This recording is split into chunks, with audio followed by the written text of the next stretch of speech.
Hey guys, how's it going? Welcome back. So tonight I thought I'd do a bit of a video for you about the durability of the V911. Now I haven't had these things for long, and then you guys have been checking out my videos. You know I've got a little RC hobby shop going on now, and so of course one of them is helicopters, and this was one of the ones I picked to carry because I've seen a lot of really awesome reviews on it.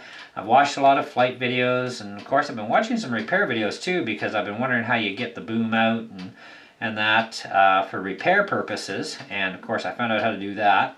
And of course I just finally had to do it tonight. Now I've had experience flying 4-channel helicopters, don't get me wrong. You know, I do have a video up there that's, you know, about a review on this thing, and I did okay, I guess, but had a couple crashes.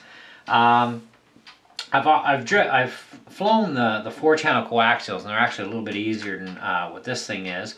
But this thing is still actually relatively easy, which surprised me. You know, it's very stable helicopter, very stable tail on it. You know, and I even looked at the T-Rex 100 series helis, which are like, you know, basically about 5 times the cost. I mean, they're just ridiculous, and they don't fly near half as well as these things do. But anyway, so in the last little bit, especially since I did that first video on the review and everything, I've had a lot of flight time in on this thing. I've probably cycled my batteries about 30 or 40 times now, and because you get 2 batteries with this thing, so they've both been cycled that many times, and I've had an awful lot of crashes too, and I've replaced a few more tail motors. And tonight I had a really super bad crash. Of course, it was my stupidity for pretty much all these crashes. And I ended up taking a tail dive like this, and I came off on a pretty bad angle, almost at ceiling height down. I was just getting a little stupid and, you know, just trying to push this bird to the max in mode 1. Never mind the mode 2 stuff. Okay, in mode 2, is very touchy and more agile. You know, like in mode 1 you can go basically on an angle like this forward. On mode 2 you're kicking her like this. I mean, it's just a massive difference, right? But I've been beating this thing up. I've slammed it into the walls and a few other places, and you know, and so when I blew my first tail motor, of course I had to replace it, and I wasn't able to remove the boom to do this. So I replaced it from just the back end. Now this is the original boom here in my hand, and I'm going to insert one of the motors actually that I've used for this to fix them with, just to show you what's going on here. Now there's no real protection here for the back wires at all, you know, which kind of really sucks. So even if you're running a factory engine, you're still going to be having some exposure going on, you know, which is not necessarily a good thing. So of course, you know, you clip your wires right close to the motor the first time, and then you can solder in a new motor with new wires. Now these little motors, of course, the wires are kind of like integrated on the inside, so you can't just crack the motor apart and, you know, feed your original wires in. It ain't gonna work. So you're gonna be on the outside, and you're going to need some heat shrink tubing, and you're going to be doing it. So when you take a couple too many hits the wrong way, of course, on the back end, or you catch something, you can actually pull the cap out, you'll break a wire, something's going to go wrong. But you're only going to get so many repairs. Now I've had, I would say about 5 motor changes total now. The last one I did was a couple of days ago, and then tonight, of course, motor 5 decided, gone. Like I said, I've been doing a ton of flying, and I've been pushing it, and I've been crashing it, and you know, I'm not crashing this thing on purpose. You know, I've had some accidents because I, you know, went a little too fast in one direction, couldn't recover. 4 channels is a little different. However, I tell you, I tried going back to a couple of my 3-channel helis, and I just can't really fly them that well now, because I keep wanting to move that left stick to the left or right now, eh? And it's like a little bit of a mind mess up. So once you go 4-channel, you might not want to play with 3s again, because it'll just kind of mess your mind up a little bit.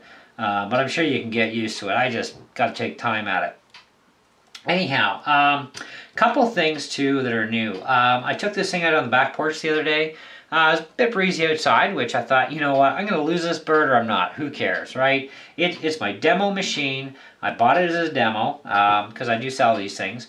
So if I lose it. I don't care. I trash it. But I want to find out how much damage I can really do to this thing, you know, at the same time as learning how to fly. And so anyways, after 5 changes of the motor, the wires back here in the boom had finally had enough and the casing started to split. And so I thought, okay, let's just carefully pull at the wire and see if we can get some, because I knew there was some slack up underneath the canopy that I could get at. And unfortunately, when I pulled at the wire, I snapped off one of my wires at the back end. So guess what? Tonight was boom change time. And I'd seen a video already of a guy taking one of these things apart. And what I did was I took this X-Acto knife and I heated it up with my little small butane torch. And I just cut a slice here, cut a slice there, and then I was able to pop and pry the old boom out without hurting the frame. Now I've also ordered in spare frames too, and I'm ordering more booms in, obviously, because I'd only ordered 2, so I got 1 left in stock.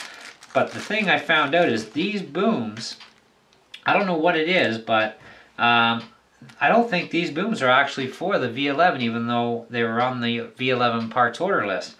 And I have seen a new set of booms come out, so I don't know. But anyway, so if you do get this particular boom, you're gonna want to cut this collar off at the back here and this one here at the back, because you're gonna need to be able to slide on a new tail fin. Now the boom is glued in place here. Your back motor mount is glued in place, because you can get separate motor mounts, separate booms now, separate everything. So anyways, and of course when you get the canopy kits, you know, you get a new canopy, a set of blades, a tail, and a tail fin. You don't get a rotor blade, but you do get the tail fin, the canopy, and the blade. Anyway, so I thought, well, I could cut just the tail fin and then do the old snap and click thing and then re-glue. Well, yeah, you could do that, and you would have the room to do that within this given area without popping this back clip off. And then you wouldn't have to cut this one off either. But I thought, you know, I don't want to do that, so I just went slice, cut them off, and then of course I look original again for the most part. Now, the one thing that was really nice about this back tail boom that I have on here now is the wires are very nicely protected against a lot of bad hits back here. The motor cage offers a lot more protection. And as you can see, the wires are totally hidden out of the way, so nothing's going to snag on these now. That's a big improvement just on this boom. The other thing you're going to notice on this boom is your wire color coding, instead of being the original, which is actually red and black, because you go red and black to your PCB. Now this was where the problem came with this boom, is the wires were too short, so I had to actually leave some extra wire and slice. And then because this is red and blue, you have to go red to red and blue to black. Now with this motor change here that I was using these motors with, okay, because these were blue and red wires, because these were just motors I had in my collection from stripped helicopters. I figured I'd use them up first. The red had to go to the black and the blue had to go to the red. When I was changing these motors out with the original boom. So that I figured out. You can figure out that real quick because you just loosely connect them first and, you know, fire up your heli, and if it starts going and spinning non-stop, well, guess what? Switch the wires around, and that's how I found out red was black and blue was red with these motors that have the red and blue wires. So now with the red and blue wire coming out of this motor, you go red to red, black to black. Doesn't make sense, but it's also a little bit different motor. Anyhow, we're all back up and flying, nice and stable again, no problems. Now, when you do this cut, you be careful when you pry it apart, but you get some crazy glue after you pop everything back in and crazy glue everything back in place. Put your tail fin back in, of course, first before you insert your shaft. Get that in there, and you can crazy glue that back in later. Now the tail fins, they'll take a ton of hits. Mine took so many hits, It literally was just barely hanging on by a thread. It was ready to just fall off, so I just crazy glued either side of it, made it nice and strong, and it was still actually really super durable. Even tonight when I had to change my back boom, but there was no way to get it off here without destroying it, and I ended up destroying it trying. So this was actually an extra spare fin that I had kicking around. There was a total extra, so I actually used it on my helicopter for now. And I did order myself a new bind and fly for my own purposes, because I want to keep one pristine for myself. This is my beat up heli because I want to know how much abuse it can take. Now, to that, lots of hits, guys. I mean, lots of hard hits. I haven't broken the canopy. You just can't break this bloody canopy. It's just, this helicopter, I'm telling you, it's virtually indestructible. Virtually. These tail booms, by the way, are metal, so they will take a lot of hits. And being square tubing, they're going to take a ton of hits over round tubing. Round tubing helicopters, any of them that I've seen with bad hits, they get toasted pretty quick. But you can usually carefully bend them back into shape. These, they just don't give up. I mean, they're durable, they spring back. You know, I mean, I'm putting a lot of force here, and it's still staying straight, you know, like, awesome, right? I also ordered extra body cages too, extra landing gear. Now, the landing gear, I mean, this is flexible. I haven't even seen a blade helicopter this size take this much abuse in the landing gear, you know? And this is just nuts. It's just a great set of landing gear. Now, I've heard some guys say, well, the landing gear doesn't take a lot of hits and you'll break it. And, well, if you're flying outside in the cold, well, of course, you know, plastic doesn't get along with cold. But flying in the house, and, you know, I'm pushing up on this and, you know, pull back, and, you know, I can just beat on this all day like this, and it's not going to break. It's just, I mean, like I said, I've taken some, you know, big hard drops down like this, and it springs back up, and everything's good. I mean, that's a pretty good durable little helicopter.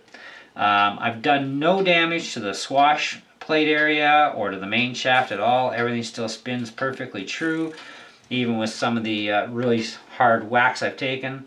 I'm still on my original blades that came on the helicopter. I haven't dinted them up. I haven't nicked them. They're perfect, which really surprises me, because by now on a coaxial helicopter, you will have really done some damage, I'm sure, with enough crashes, and chewed into those blades a little bit at least. And these ones, I haven't done any damage, and it still flies good and true.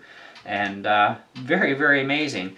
And we're actually going to show you that, because I'm going to put this thing back together, and I'm going to take it out in the living room, and we're going to fire this up for you and show you how well it's still flying even after all these hits and damages, and a replacement boom now, different fin, and, you know, still on the same tail rotor blade, which is amazing. You know, I haven't been able to kill it yet either. You know, and I popped my link off once the other day. I took a really bad swipe into the wall, and I've got like a brick wall in my living room, and all it did was pop the link off, so I popped her right back on, and away I went, put her down, and start flying again. So how about we get to that, and we'll do some flying, and hopefully we don't crash this time, because I like to try and, oops, sorry, I like to try and keep this tail motor on here for a while, so we'll be right back. Okay guys, so this is our little bit of a flying thing with the new parts on it, just to show you how stable this thing's actually flying, since I replaced the new boom tonight and everything that we're talking about.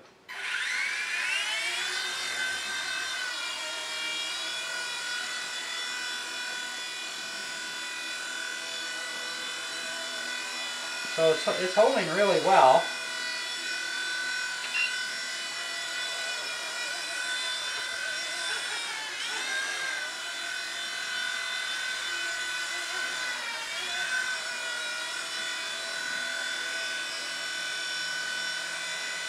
And I'm going no hands here right now.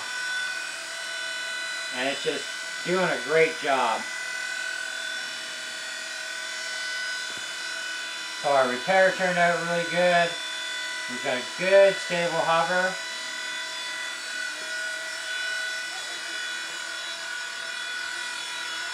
Everything functions as it should. And this is just mode 1, and I'm not really pushing the sticks much.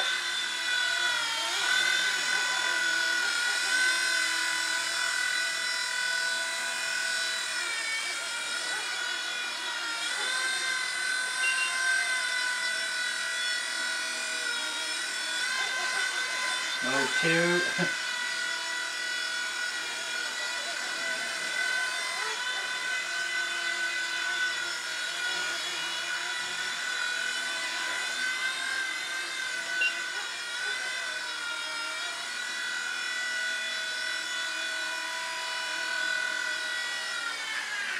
Whoop. Not really a crash, bad landing.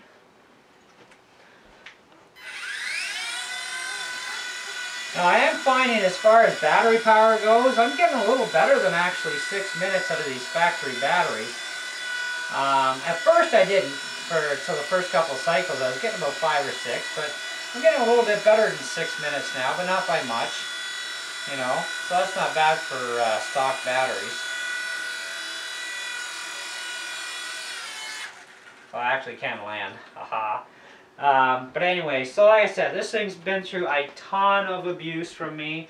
It's been slammed around, dive bombed, tail bombed, you name it.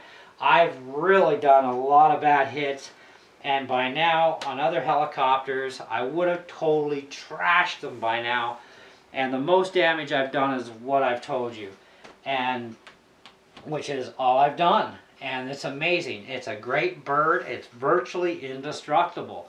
You know, so good bang for the buck.